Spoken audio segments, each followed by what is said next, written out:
Hello everybody, this is Fernando for the latest Ghosts and Spirits video. Alright, let's go ahead and let's do another entry here, this one based on one of your newer suggestions, and this one following the theme involving a location rather than, let's say, specific ghost. Although there are some three examples to cite here, it's more along the lines of the location itself that harbors so many famous hauntings. I've heard of this place before, just never really looked into it, so when the suggestion came up, it was interesting to finally be able to go into detail about this location and then find out exactly what's going on. Some of you may even have the chance to go see it sometime in the future. Maybe others have already seen this place as well. Does seem like a place I would love to go to sometime later on, but we shall see. But it has to do with this. It's called The Ghosts of Hampton Court Palace, and here's all the rich info associated with this location. So first, just a brief history involving the Hampton Court Palace. It's located there in Greater London, England. In fact, you're looking at a picture of it now. Absolutely huge place. It's been around for a long time, centuries, I think since the 1500s to be specific. And its most famous owner happens to be King Henry VIII.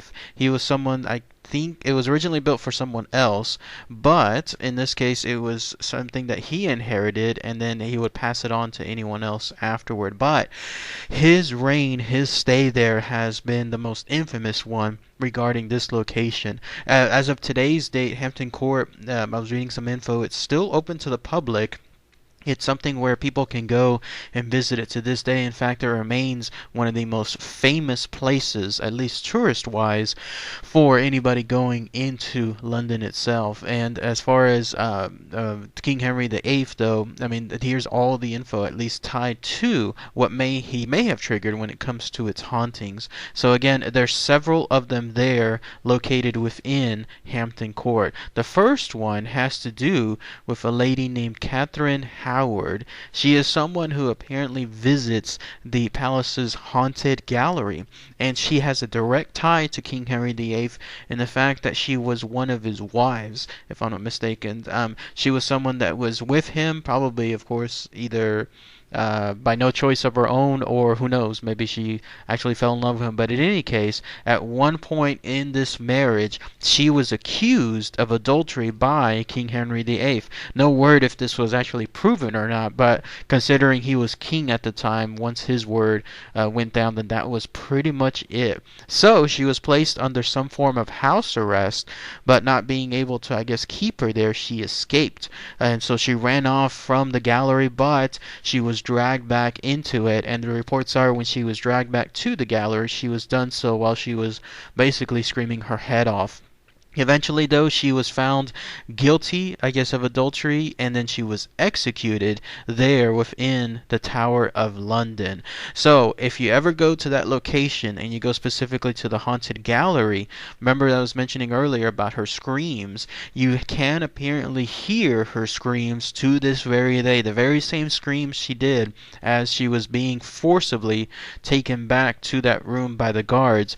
You can see that there too. Other people state that they have these weird sensations when they go towards that gallery too, so much so that people tend to faint, especially some women tend to faint in the very same spot where Catherine was held for so long, again screaming her head off because of her situation. So there's one at least ghost associated there.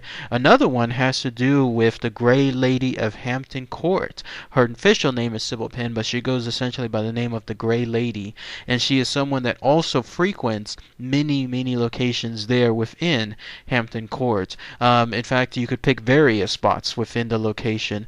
She was someone that was just there at the time as a servant. So I guess the way the times were back then, unfortunately for her, she was probably born a servant and then she ended up dying a servant. And in her case, it was rather tragic because she was someone that was a caretaker for, I believe it was Elizabeth I. And so when she was able to take care of Elizabeth I contracted some form of smallpox, and it ended up passing off to this Gray Lady, this Sybil Penn. And so, due to her circumstance, she died as well. She died of the smallpox. Quite unfortunate again, because she had no choice in that matter. She was a servant. She had to always take care of Elizabeth I, even with this almost deadly disease. I guess it could be cured in some circumstances back then, but otherwise, that was a high mortality rate, and it did claim that life of her, of Sybil Penn.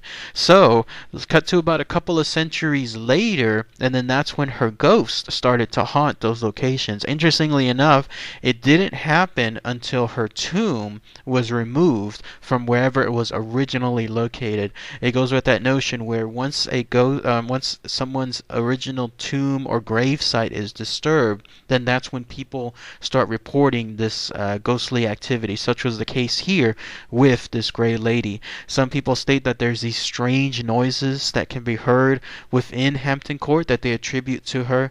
Others state that they constantly hear some spinning wheel throughout the court itself. Apparently there was an antique spinning wheel. I think it was one of those wheels that was used by her when it came to tailoring clothing or creating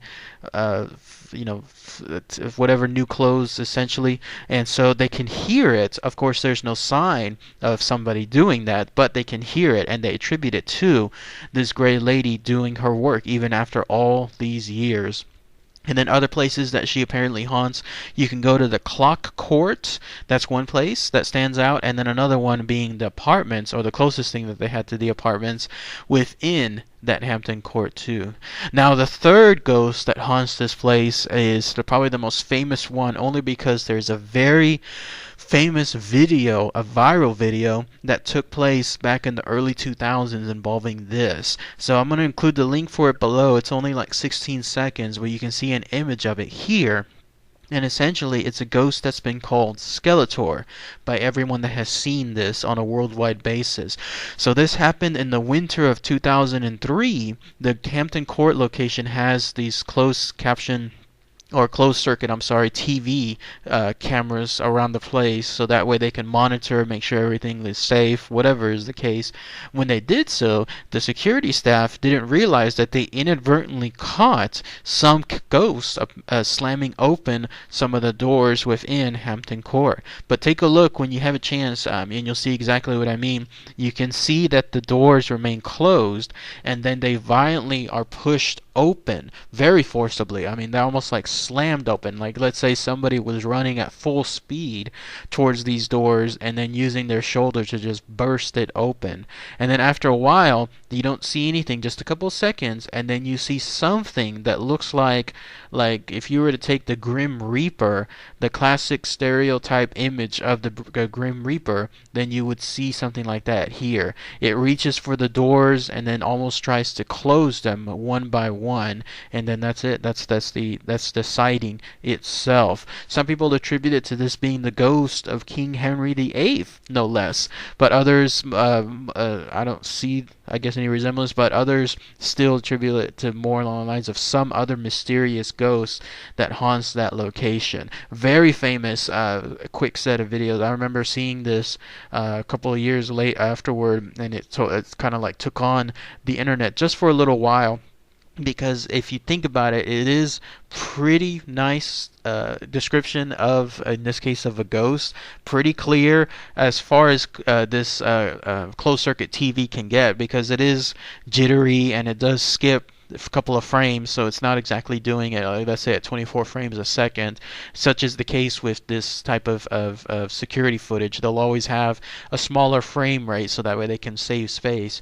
But you can still see quite nicely in the day this ghost come out and then get these doors and then close them. So whether this is truly something capturing a ghost, or if maybe it's a prank, maybe somebody decided that they wanted to do something there that they knew would would be captured on these cameras and then do it as a prank or some kind of foolery, who knows. But that remains probably the most famous ghost within Hampton Court, at least from a more recent standpoint. But that's it. Those are pretty much the three that stand out involving this haunted location. Has anyone been there to Hampton Court? Anybody have the benefit of going to that location, hanging around? It does look like a beautiful place, no doubt. It's a place that I would love to go see. I could spend there probably all day just taking pictures. More importantly, has anyone been there whenever it's and encountered anything haunted, or anyone been there when people have gone on, let's say, any kind of ghost tours? I imagine that they have something going on periodically throughout the year related to that, considering how famous this thing is. So, but if anybody has experiences, please post those comments below. That'd be great to hear. All right, everybody. Thanks again as always. Take care.